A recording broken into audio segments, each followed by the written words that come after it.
And it's football time. It's already football time. It's July 1st, right? It's the 2nd. It's the 2nd. Okay, July 2nd. We're filming this on the 2nd. And yeah, I mean, holy cow, it's football. Anyways, hi, we're Dean and Ann. And last year we watched a lot of football and made a lot of football videos. And so we're back. It's really early in the year for football. Yes, but it's Hard Knocks off season. Hard Knocks off season. Their first time doing an off season. Yeah, they're gonna give us a lot of Hard Knocks this season. Lots of different. Maybe too much Hard Knocks. I can't get enough of our sexy narrator. Leah Shiver. Yeah. Yep. There's so 60. I'm sorry. Go ahead. So I said, bring it. Bring it.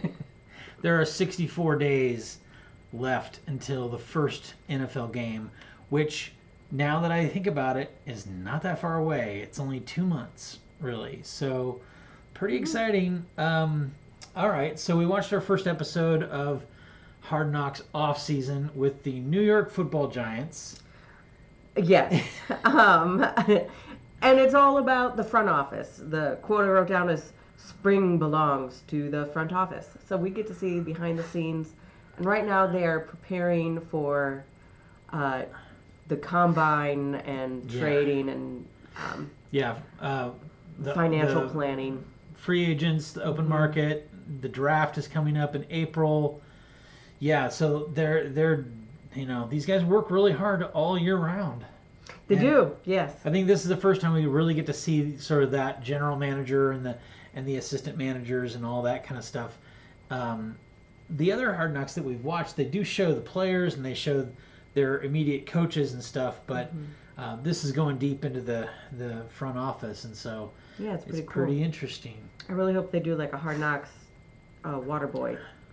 I want to see those people, because I bet they get into some shenanigans. The equipment managers would be an interesting. Yeah. They showed a little bit of the trainers too. The trainers are the people that kind of help them with their injuries and rehab and stuff like that. So they did a little bit of that. But yeah, so what you got some notes, I know.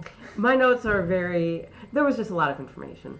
There was a lot of money, numbers and which is cool. That's planning and a lot of thought goes into it. I wrote down that the general manager eats a lot of peanut butter and jelly. He talked a lot about that. Yeah. What's his name? Joe Shane? I believe so. Yeah. Yes. He was eating it in the car while he was driving. And he also said his daughter was born during a draft. Yes, she's a draft baby. I was like, okay. He talked more about the draft in that conversation than he did about his daughter being born. Well, I mean, it's about football. We're talking about football. I know. Okay. I know. I just thought it was kind of funny. So this is his third season, going into his third season, as I understand it, of being the general manager, and it showed his history with some of the other teams and where he got to start and that kind of stuff. But the interesting thing about being the general manager, your first season, you're kind of left with whatever was already in place. You didn't have an opportunity to make decisions that are going to impact the team. You have to kind of live with the agreements that were already in place, the players that you've got, and it's so now we're getting. I think this is why they're highlighting him, is that we're getting into a season where he's going to have a lot more control over. Where the money's going, who we're drafting, who we're looking at, and all that kind of stuff. So this will be interesting. Yeah. They have 248 million. 240 million for the 53 salary cap.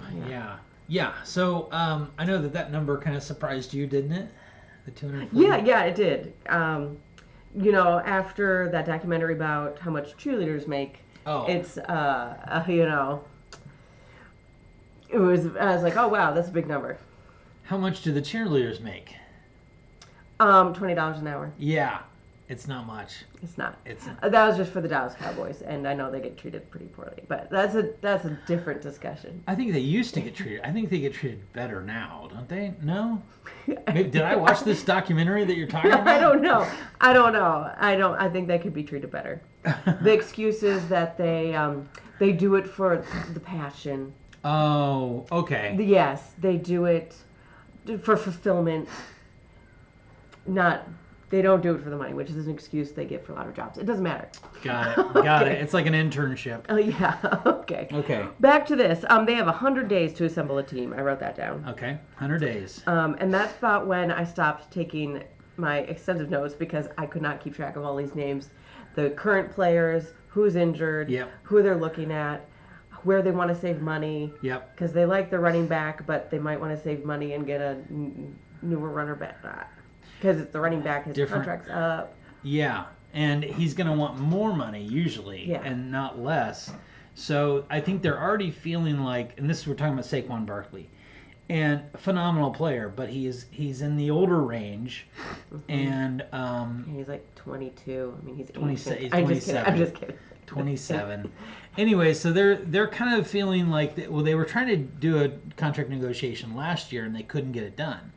They couldn't come to an agreement. So they're feeling like this is going to be a problem for us.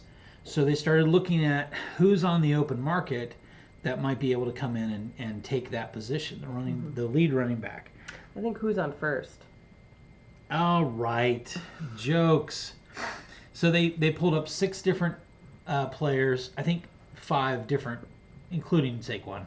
Yeah. And then they showed kind of the numbers and their stats and how much money that each one got. So yeah, it does get overwhelming. I don't know how they keep track of all this stuff because they're in these meetings and they're showing these guys talking about like, well, this one's 11 million, but this one's 17 million, but they have 3 more touchdowns. You know, it's just like, what? You know, like how do you keep it all tracked in your head? And where does personality play into it? Oh yeah, That's it's a like- big deal. Right? Yeah. Yeah. You got to gel with the team. You got to be coachable. You got to be professional. You got to treat other people well. Yeah. Are you New York material or are you, pussy ass, What? Panther material? Yeah. Oh Okay, boy. sorry, Oh boy. Okay. There's an edit. Okay. Okay, and then they talked a little bit about the defense. They didn't spend as much time on the defense as they did with the running back and the offense. They talked also about the quarterback. So they're trying to find, as far as the defense goes, they were out defensive coordinator last year. Yes, Guy yes. quit on him. And who knows what the drama was there. But anyway, so they got a new guy. I didn't write his name down. Oh, no, I did. Shane Bowens, new defensive coordinator. And he came in and gave a presentation about what he needs. And they said, great. Then they can go out and find those kind of players. So that was really cool to see. Do you got anything else? No. This is like you're just watching No, the last thing I wrote down was they mentioned Tom Landry, and I don't know what he has to do with the Giants, but I know he worked really hard for the Dallas Cowboys thanks to King of the Hill and Tom Landry Middle School and Hank's see. love for Tom Landry. So I didn't catch what That's he did how for you the know Giants. Tom That's Landry how I is know the the King name of the Tom Hill? Landry. Yes.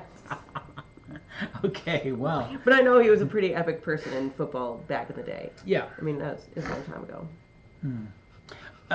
Okay, so overall, what was your impression of this episode? Oh, well, I liked this. Yeah? Even though I didn't take extensive notes, I enjoyed discussions. Yeah. Even if I didn't know what was happening. You like seeing them do their thing? Yeah, I like stuff. I like behind the scenes stuff of people you don't necessarily think about. I think it's kind of a slow start, but I think that it's going to build because When they get to the combine, if we get to see those guys in action, I think that'll be fun. what you'll see is you'll see them perform on the field, and then you'll see them go upstairs and be interviewed, Yeah. and that'll be interesting because we'll hear them talk and Yeah. and then you'll hear them talk about them after they leave. So that'll be fun too. Yeah, but I think I mean this might just be a lot of football, because it's still July and it's like, I mean, I'm looking forward to all of it. I love football. I just hope that I hope the Chiefs don't win again this year because I'm tired of the Chiefs. I'm tired of looking at their faces on every commercial. I mean, if Patrick Mahomes throws a touchdown, then we have to watch 4 commercials, and all of them star Patrick Mahomes. Give me a break, okay? I get it. All right. So I'm looking forward to next week, next Yeah, episode. I mean, this is better than The Acolyte. Oh yeah, we totally Just kidding. we totally gave up on We the. talked about that. I was just making But it. they came on at the same time tonight, and We had to make a choice. you know, I'm a huge Star Wars fan, but I'm like, it's new football versus new Star Wars. New football wins. I agree. All right. I concur. Well, thanks for watching. Like and subscribe. Give us your comments. Let us Yeah. know if you If you watched, what do you think of the general manager and his obsession with peanut butter and jelly? Peanut butter and jelly. Yeah. What else? That's it. Thanks for watching.